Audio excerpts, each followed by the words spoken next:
Assalamu alaikum everyone. I don't have my regular water bottle today, so we're gonna have to deal with this plastic one.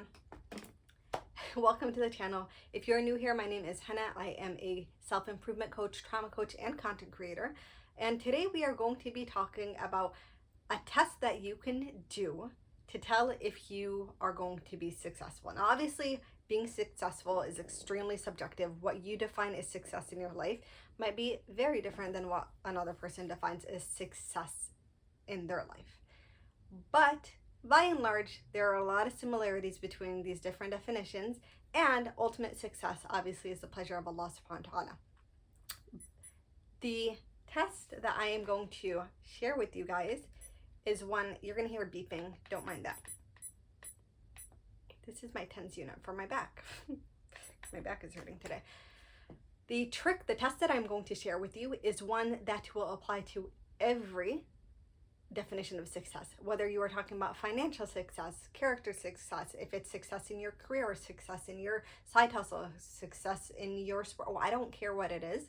This test will show you whether or not you're going to be successful. So you're wondering what this test is. Here it is, but stay tuned for the rest of the video because we're going to talk more in depth about the principle behind the test, which is much more important because you're not going to be able to pass the test if you don't get how to do it. So the test is this: if you are not able to sustain a habit, if you're not able to do something for 30 days straight intentionally, if you fail that test, your likelihood of success, however you define it, is very bleak. That is something I stand by, and you'll hear it if you follow me on social media. Social media is always linked below, by the way, guys. I repeat this several times because I wholeheartedly believe it. So what's the point here? The 30-day trick, the reason why I give 30 days is because 30 days is short enough for you to be able to sustain action, but long enough for your brain to register that you're trying to do something, you're trying to change your self-concept and affect your identity. 30 days is a month. If I say I've been doing something for 30 days straight, it's a lot more impressive than if I say I've been doing it for a week, right? Because that's a whole month of your time. That's 1/12 of your year, right? So that's one. That's why the 30-day mark is so powerful and important. Two, the ability to sustain an action day after day for 30 days straight shows that you are able to continue to do whatever it is that you're doing beyond the point of motivation. So let me tell you my thoughts on motivation and discipline. The biggest reason why people fail at discipline is because they are operating and building their plan off of the motivated version of themselves. So it's like you get this idea, oh my God, I'm gonna go to the gym, I'm going to start a blog, I'm gonna, whatever it is, right? And at that time you're hyped up, you're excited about the idea, you're really in it, right? And so you build your plan off of that version of you. So I'm gonna start doing this every day, or I'm gonna do this 3 times a week, whatever it is. All of a sudden you hit week 2, that motivation is gone because that motivation is driven by dopamine, and dopamine is not a neurochemical that can be sustained for a very long time. And then your motivation crashes and you're like, oh my gosh, I actually don't really want to do this. That's a problem. You can't sustain the effort anymore because you built the plan based on the motivated version of you rather than the unmotivated version of you who you knew was going to inevitably come and was going to sabotage you. If you are able to do something for 30 days straight, that's showing me, that's showing you that you are willing to push past that break in motivation, that drop in motivation, and construct your plan in a way that you keep doing whatever it is you're doing because you're willing to play the long game. You're willing to keep going knowing that this thing is going to benefit you in the long run, even if you don't see the fruits of your labor immediately. So that's what successful people do.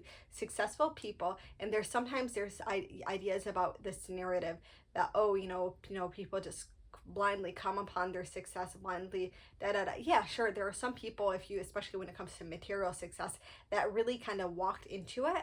But the thing also about that is if you just walk into it, you still have to catch whatever it is, and then you have to sustain it a long time. So there's still certain qualities that have to be there to be able to sustain the success. Otherwise, you see a lot of people drop off. That's why there are one-hit wonders, right? When it comes to singers or actors you never see again, or movie stars you never think about again. There are YouTubers that did really well, and then all of a sudden they're gone. And like people who lost their fortunes because they didn't have those qualities. They just walked into the success and then thought that everything in life would be just that easy.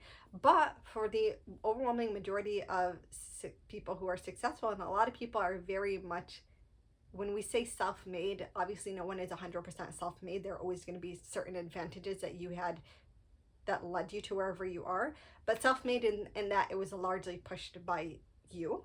You were the one sustaining a lot of the effort. Those people were willing to work through the unmotivated periods of their life for a long time. If you can master that quality, you're golden. I'm going to share an experiment with you, which is one of the most powerful experiments that I've ever come across.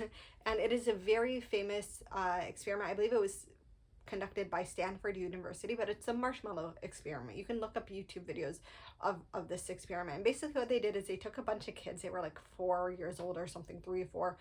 And they put a marshmallow in front of these kids. And they told the kids, here's what you can do. I'm going to put the marshmallow in front of you. If you take the marshmallow, you can have it. It's yours. But if you wait until the investigator comes back and you haven't eaten the marshmallow, we'll give you a second one. So obviously a bunch of kids ate it, right? They ate the marshmallow right away. It's like they have no concept of time or waiting or patience. And that's completely normal for a child. But then there was a number of kids who waited, right? And you're seeing them, they're like fighting for their life, waiting for the investigator to come back to get that second marshmallow. And they're really pushing themselves. But they're demonstrating at a very early level the power of discipline. So here's the thing. Okay, so now we know like there are some kids that were able to wait, and there are some kids that decided not to wait. They followed these children into adulthood, and through several measures of success, not just material success, not just how rich they are or how many fancy items they have, but also in terms of their emotional stability, their health, all of these sorts of factors. The children that were able to wait, were able to delay gratification, had the rates of higher success. That's not a coincidence. Islam, our religion, is huge on delayed gratification, is huge on discipline, right? Allah subhanahu wa ta'ala is already telling us that is the way to success. If you can delay your gratification, if you can stop your movie, get up and go pray Maghrib instead of waiting around and delaying your salah, if you can avoid something haram even though you really wanted to do it or was entertaining or whatever it was, you're going to be rewarded in the long run. That is delayed gratification. The same principle applies to my 30-day rule. If you're able to keep doing what you're doing, you're delaying the gratification because you know that the gratification comes at the end of your journey. And instead of just falling and being defeated by your lack of motivation, you are going to be successful. It's really that simple.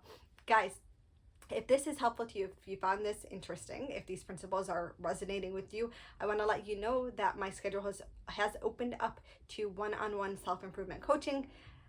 Link is below in the description as well. If you're not interested in that and would just like a free ebook, then you can sign up for my newsletter and you will get 2 free ebooks. You'll get one on God-conscious self-improvement and one on how to heal trauma.